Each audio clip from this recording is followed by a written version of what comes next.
잠깐만요. 이 정도면 뭐 영화 스크롤 올라가는 그 수준인데 이거 너무 많아서 뭐가 들어있는지도 제대로 못 봤습니다.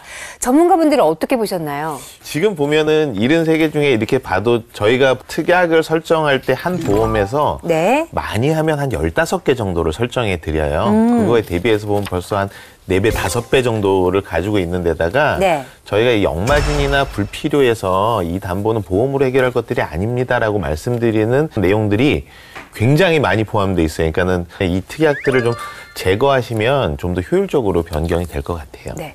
시청자님 지금 필요 없는 특약이 너무 많아도 많아서 정말 뭐 저희가 좋은 특약만 살려서 보험을 다시 한번 좀 봐드려도 괜찮을까요? 아, 네. 저도 이 정도인 줄을 몰라서 점검 한번 받아볼까 연락을 드렸던 건데 네. 봐주시면 저는 너무 감사하죠. 네, 조금만 기다려주시고요. 네. 글쎄요. 지금 시청자님이 갖고 계신 보험, 이 특약이 너무 많은데 어떤 특약부터 좀 손을 보는 게 좋을까요? 사실 보험을 보험으로서의 가치를 가지고 있는 특약이라고 볼 수 있는 수술 특약이라고 말씀을 드리는데요. 네. 장기 이식 수술 특약이랑 그다음에 각막 이식 수술 특약, 그리고 조혈무세포 이식 수술, 이런 특약들은요 어떤 보험에 들어있더라도 굳이 빼지 않으셔도 됩니다. 보험료는 100원 정도인데요. 네. 그 세 개의 특약으로는 어떤 내용을 보장을 받으실 수 있느냐면은 대다수의 이식 수술은 의료보험이 되지 않기 때문에 실손의료비에서도 보장이 40%까지밖에 안 돼서 정말 그런 일이 있다라고 하게 되면은 실제로는 내가 부담해야 되는 의료비가 높아질 수밖에 없는데요. 여기에서 진단금의 형태로 1,000만 원이나 2,000만 원을 보장받으실 수 있기 때문에 이 특약은 정말 잘 가입하신 특약이라고 볼 수 있고요. 특약 중에서 인공관절 수술비 특약도 있었는데 이 특약을 가입하셨다라는 거는 저는 좀 잘하셨다라고 말씀을 드릴 수 있어요. 네. 왜냐하면 60 넘어가시면서 이제는 생존 기간이 길어지니까 네. 이 특약으로 혜택을 보시는 분들도 많아지기 때문에 이거 정도는 유지하셨으면 좋겠고 네. 만약에 자궁 적출 수술비 특약이나 아니면 유방 보건 수술비를 가입을 하셨으면 그래도 좀 남아 있었으면 좋겠다 싶었는데 이런 특약 두 가지는 또 없더라고요. 아, 보험료 대비 보장은 좋은 것 같긴 한데 근데 생각보다 이식할 확률이 좀 없지 않나요? 근데 보험은 이렇게 가입을 하셔야 돼요. 내가 보험료를 내고 쉽게 언제든지 받을 수 있을 것 같은 보험보다는 네. 정말 발생했을 때 나한테 큰 위험으로 다가오는 사고에 대해서 네. 적은 보험료를 내고 보장을 받는 게 이게 보험의 본연의 가치이기 때문에 이런 특약들은 꼭 가입을 해두시는 게 좋을 것 같아요. 그럼 다른 수술비 특약들은 어떤가요? 이 외에 생명보험사의 수술비 특약이라고 해서 종수술 1종에서 5종을 가입하시는 게 가입자한테 저렴하고 유리하다라고 말씀을 드려요.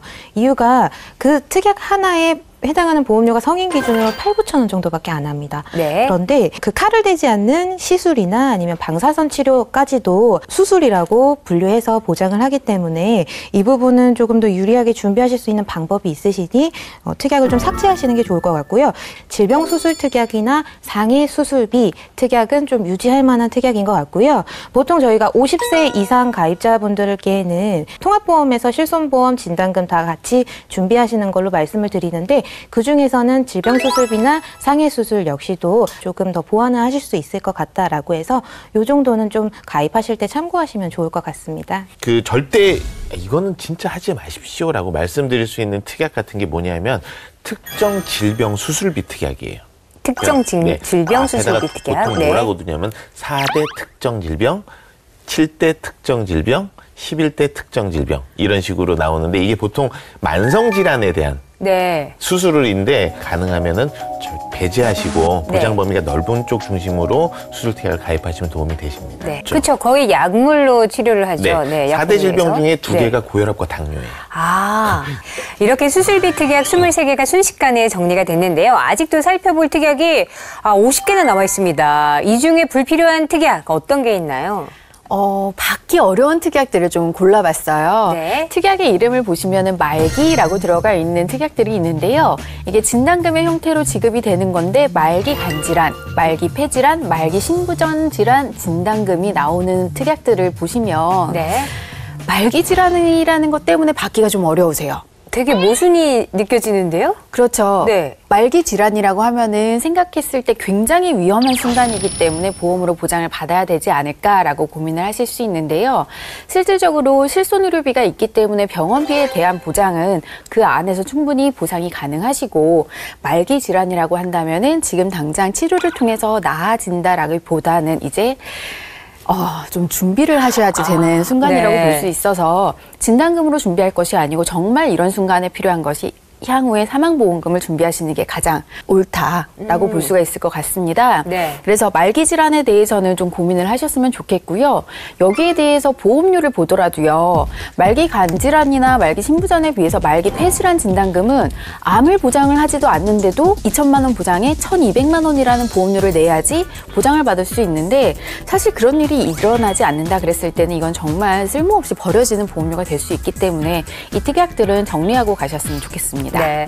그러니까 특약을 고를 때 뭔지 잘 모르겠다면 말기 이 단어만 좀 피해도 반은 성공하는 것 같은데, 보장받기 쉬운 것도 많은데 받기도 힘든 걸 굳이 돈 주고 유지할 필요는 없겠네요. 받기도 힘든데 내가 낸 돈도 못 돌려받는 특약도 있죠. 뭐 누누이 말씀드린 역마진 특약. 네. 내가 낸 보험료보다 받는 보험금이 작은 거.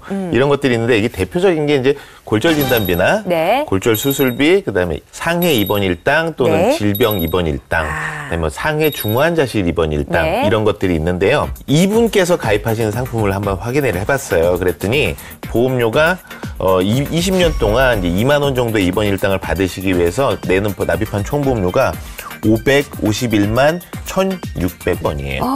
어머. 근데 이거를 만약에 보험료 낸 만큼의 보험금, 그러니까 입원비를 받으시려면 네. 정확하게 278일 동안 입원하시면 돼요. 거의 불가능하다고 보시면 그렇죠. 되죠. 그리고 이제 특약들 중에 이제 응급실 내원비라는 특약도 있어요. 네. 이 특약들 같은 경우도 이제 대표적인 역마진, 내가 낸 보험료도 돌려받기 힘든 특약인데, 응급실을 방문하시면 하루에 2만 원씩 보험금을 정액으로 지급을 해주거든요. 네. 근데 월 보험료가 1,670원이에요. 20년 동안 내가 내야 되는 보험료가 40만 원 정도 되거든요. 네. 그러면 평생 응급실 한두 번 가기도 힘든데 20번은 내가 응급실에 방문을 해야지만 낸 보험료 돌려받는 수준이다 보니까 이런 특약도 정리를 하시는 게 좋을 것 같습니다. 네.